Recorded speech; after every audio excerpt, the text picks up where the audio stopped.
ரூபாய் கிடைக்காமல் தேவயானி கணவர் பட்ட கஷ்டம். ராஜகுமாரன் தேவயானி நட்சத்திர தம்பதிக்கு காதல் திருமணமாகி 24 வருஷங்கள் ஆகியும் ஒற்றுமையா வாழ்ந்து வராங்க. இந்த தம்பதியோட 2 மகள்களான இனியா மற்றும் பிரியங்கா சினிமாவில் என்ட்ரியாக அடுத்த கட்ட வேலைகள்ல பிஸியா இருக்காங்க.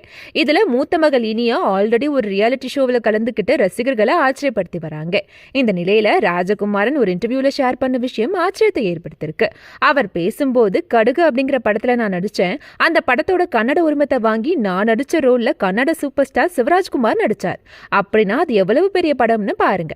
அந்த படத்தோட ஷூட்டிங் நடந்த போது என்னோட கார் கொஞ்சம் தூரமா நினைச்சு அந்த டைம்ல அங்க மீன் வித்துட்டு இருந்தாங்க. கடல் மீன் பிள்ளைகளுக்கு வாங்கிட்டு போகலாமே நினைச்சு அந்த படத்தோட தயாரிப்பு மேனேஜரை கூப்பிட்டு என்னோட கார் கொஞ்சம் தூரமா நிக்குது, மீன் வாங்கணும், ஒரு 500 ரூபாய் கொடுங்கன்னு கேட்டேன்.